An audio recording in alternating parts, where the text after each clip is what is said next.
Hey, what is up guys, and welcome back. So today we're going to be taking a look at the Eachine EV200D, actually reviewing them. I have been using them for quite a while, and I'm also going to be giving you a nice comparison between the Fatshark HDOs and HD3s, even though they don't really compare, but in some ways they actually do more than you think. Alright, so before proceeding, let's just see what it comes with, and then after that we'll go ahead and start comparing it to the Fatsharks, as well as diving deeper into this, such as the power consumption and everything else that you guys might want to know about this. So first of all, they do provide you with a battery. Now this is a 1800, I think, yes, 1800 milliamp 2S LiPo. It's not a lithium ion pack, so take that in consideration. They also give you two faceplates. They give you this faceplate here, which allows you to install, your third-party Fatshark modules like this, but you would have to cut this one out of the case if you wanted to do that. So you can do that as well, have it nice and protected. You can access all the buttons, so that's really nice. And they also provide you with a nice straight flush one if you're going to be using the default receivers inside. Now, talking about the default receivers inside, they are really good actually, and I'll get into that in a little bit. Now they also provide you with the carrying case here, as you can tell, just like Fatshark does, and except this one has a little extra pouch for some other things if you wanted to add there, which is really nice. And they also do provide you with a USB cable if you wanted to run updates, and as well as a HDMI to a mini HDMI if you wanted to input an HDMI into this and play your video game or watch something. You can totally do that because this resolution is 1280 by 720, which is really good actually. All right, so let's take a look at the goggle. Let's take at the external options, or the buttons and features, before diving in a little bit deeper. Now, as you can tell on the back side here, on the bottom side, we have an AV output, which can also act as an AV input. So this means you can output to another screen, or you can take input from some other receiver, which is something nice to have. HDMI, like I mentioned, they do provide this for you. You can connect it up to your PC. The fan here, for me, the fan button doesn't work. The fan is always on for some reason.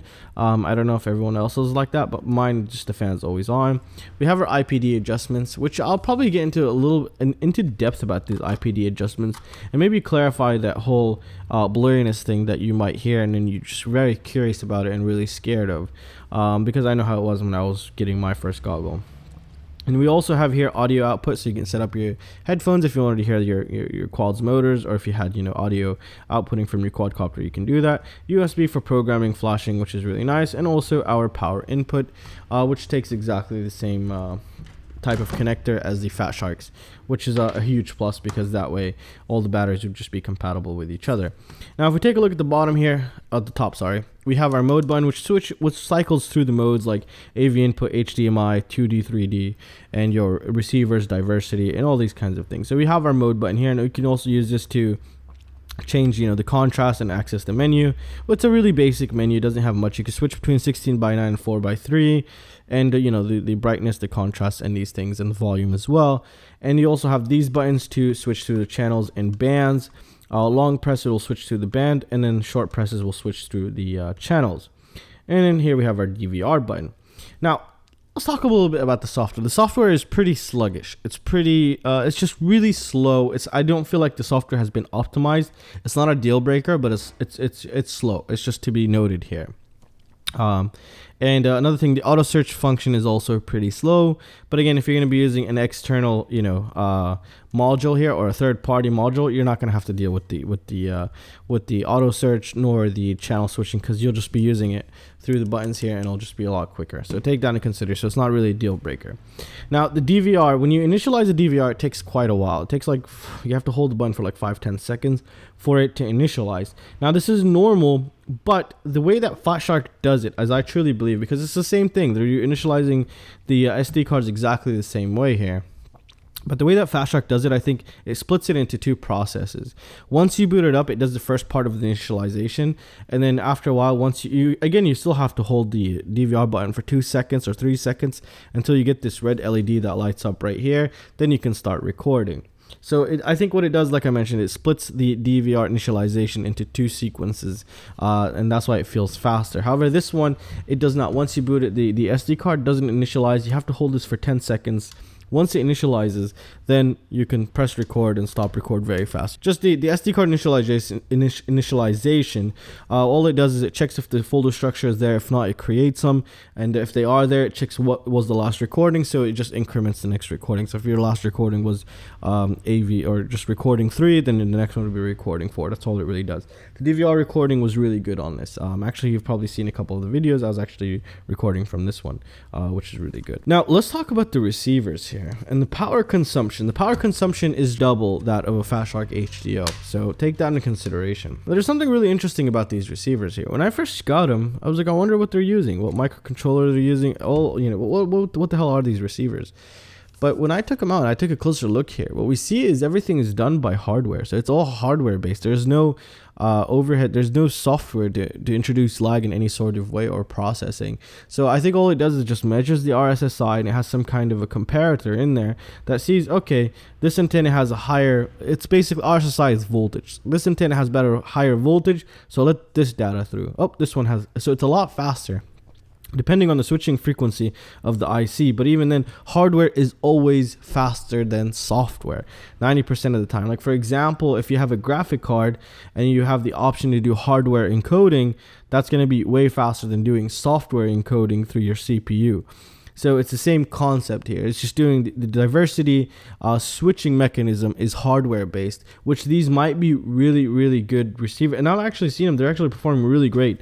But I don't have a correct area or setup to actually really test these correctly, but I'll figure something out very soon. So these are basically just hardware enabled diversities, which is really nice, and both of them are diversity, so it is running dual diversity, or you can call it quadversity, but I think it's more of a dual diversity type of thing going on here for it. So these obviously come with it, and you can't even purchase them separately, but that's something really nice to see. So I think all the software does is it compares both of the images, or possibly both RSSI are also being piped back in to see which one is getting the better signal. So basically what happens is here, I think this is my current theory until I take it apart, is we have the RSSI, obviously we have the hardware comparator comparing the two RSSIs. So here we have the two RSSIs and here we have two RSSIs.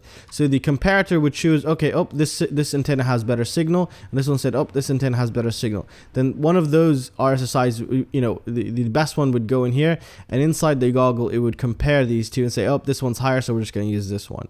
And I think that's what's really going on inside until I take it apart and check it out. But I really don't want to take it apart because I'm really like using it and handing it over to my friends and actually getting their opinions on this so far. But we will come back and reopen this and maybe see if we can mod something. Now let's talk about the image quality. The image quality is superb, actually. It's really good. It's way better than the Iomo V1s. It's almost comparable to the Fatshark HD3s. It's not comparable to the Fatshark HDOs. They're really great quality pictures. But again, you can't compare. We're not going to be able to compare that to the HDO because I've been using them back to forth, like putting them on not one flight and then one flight and one flight. If you fly one flight each and then you put them back on your face, then you won't really notice the difference until you immediately just switch between them, just back and forth on your face, and then you can actually get a real idea of what's the difference here. The Fatshark HDO is saying this, okay, since it's twice the price, and as well as the HD3s are twice the price of this, their screens are not twice as good. Let's put that into perspective. This is operating around 75 to 80% of the image quality of one of these. But again, the image quality is superb. I'm telling you that. It is fantastic. So that's something to take note of as well. This is obviously a 16:9, so it's widescreen. So you're getting a lot wider screen here. And I think it's a 42 degree field of view on this guy. Since it is a wider screen here, you do get possibly, it depends on you. You might get a little bit of blurriness. Now you might say, okay, what is this blurriness here? Well, it's nothing to be really afraid of unless you get it on the bottom and on the top. Well, this one you don't because we're getting smaller screen, but it's a lot wider. That was the case you can have with the HD2s and possibly the HD3s, but I didn't have the issue with the HD3s here. Now I'm going to bring in just a little example here. So you set up your IPDs, and what they do here, for example, these are the middle of the two screens. So here's one screen here and here's one screen here, and this is the edge of the two screens right there. The IPD, you can just adjust over it. Towards the edge of the open IPD, it does get blurry. So you have to bring in just slightly like this. and then you might have the blurriness just a little line, like even a line smaller than this. Can you imagine? It would just be so tiny that you won't even notice it unless you're really looking for it, and it just blends in with everything once you're flying. But if you did have it on the top and bottom, then that would be an issue, because we don't have adjustments to adjust it up and down. But all we can do is adjust the goggle, but the goggle fits perfect. None of my friends had the issue of blurriness on the top and bottom, which is a huge plus. And now actually they didn't even notice any blurriness. I had to have them concentrate for 5 minutes to find some blurriness. So that was something yeah, pretty interesting. So in that perspective, they're really good. The way they've executed was really, really nice, actually. I'm actually quite surprised they're this good for half the price of a Fatshark. It's just insane here. Now let's talk about something else. Now let's talk about power consumption. Power consumption, I had a feeling these sucked more juice because they're using 2 antennas, but even I've also tested it with 1 antenna. And with 2 antennas installed, I'm getting 1.3 amps. It's actually pulling 1.3 amps. So this battery will last 1 hour of use with 2 antennas, 2 receivers in here. So you're going to need to, a good thing they've actually added this USB charging, so you could probably charge it from a power bank. Now, I don't know if you can enable this. You can't. I don't think you can boot this with just a USB input here, because the operating voltage is a minimum of 6.4 volts, as I remember correctly, at least 6.8 volts. So yeah, I don't think you'll be able to boot these from USB. I haven't tried, but I don't want to try either. So 1.3 amps. Now you might say, okay, well, how much the Fatshark HDO pulls? The Fatshark HDO pulls with 1 receiver. It pulls around 600 milliamps. So it's less than half of what this one's pulling. So you might say, okay, well, yeah, obviously, because you have 2 receivers, why don't you remove one? Once we remove one, it pulls roughly 1 amp. So each receiver is pulling, we can average at 300 milliamps, and then this one would be pulling, how much is that? That would be 700 milliamps. So the goggle alone itself can pull 600 to 700 milliamps with no receivers installed here. So that's something that should be taken note of here. But I think that also has a lot to do with the fan always being enabled here. I haven't tested the Fatshark with the fan enabled because it's taking a different circuit to the fan, but yeah, I haven't tested that one with the fan enabled. But this is taking 1.3 amps, so in 1 hour it'll use 1.3 amps basically. So take that into consideration, especially if you're using 2 of these. But if you didn't need to use 2 of them, then I highly recommend just pop one off. You're gonna be totally fine. Also take note of the frequency and not just the channel and band, because the frequencies can differ from things to things. So you might be like, oh, I have the shittiest connection, but on A1 on my HDOs I have the best connection. Take note of these things, because sometimes they're really easy to overlook, and that does happen to me sometimes. It actually happened to me quite often. Some VTXs might come, they might say A1, but it's actually on B2 on your goggle. So you just take a note, just take a look at the frequency chart that usually all these things they provide you, especially your VTX as well. Here I just can't find, I don't know where I placed it, but it should have a frequency chart. There it is, as you can tell right here. So yeah, here's the frequency chart. Just make sure, just go by the frequency. Forget A1. I mean, that's how you can compare. You can see A1 on your VTX, if it's close to this, or if it's the same exact thing. So always check your frequency charts. They're very important. And if you choose a channel, don't choose by A1. Actually look at the frequency and choose it, because you might be like, oh, it has the worst connection ever, but you might be on a completely different channel actually than the one you're actually flying on. So yeah, that's just something to take note of. And I thought would just and it has a lot of channels here. This is crazy.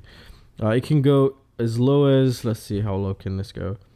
Around the 5.3 gigahertz, which is pretty crazy. The lower the better, the longer the range you get. So if you can go as low as you can, I mean, if it's even allowed to go that low, I don't know that, so I'm not going to get into that. But the lower the frequency, the longer the distance you'll possibly get. Would I recommend this? You are getting a lot more than what you're paying for with this goggle, which is remarkable. They're giving you everything and plus for half the price of a Fatshark. And again, the Fatshark has its advantages, and this also has its advantages here. But I can tell you that for under $300, I don't think you can get. There's nothing that will perform like this or be anywhere close to this. I think. I've never tried the Iomo V2s. I'm very curious to see how those stack up. But I haven't really seen much about those actually. Iomo V1s, this annihilates those times a trillion in my opinion. So against the IonWave V1s, I would definitely choose this, and I think this is even a little bit cheaper. But this is, you know, so far you either get this or you just jump to like a Fatshark HDO or HD3, because everything else doesn't really make sense anymore. To be honest, you're getting dual diversity. I mean, you know, the other things are everything. You know, the receivers are built in. This one is giving you the full, almost Fatshark experience with a little extra receiver module, which is really nice. So overall, it's a really good goggle in my opinion. I will have update videos upcoming on this goggle, but if you are thinking of getting a goggle and you don't have 500 bucks and you have around 250 bucks, just jump on this one. I mean, I'm saying that without a second thought in my mind. It's really that good of a goggle. You'll really enjoy it. And obviously we're going to see people's comments down below and people's opinions, and those are very useful as well to everyone. So make sure you leave, if you have these, leave a comment down below with your experience and if you like them or dislike them or what's up or what happened with you. But overall, it's a really good goggle in my opinion. It's you're getting a lot more than what you're paying for, which is something I really like to see. And Eachine, you've done a really great job here. And well, it's been a pretty long video. I really hope you guys enjoyed it, and I'll see you in the next one. Peace out.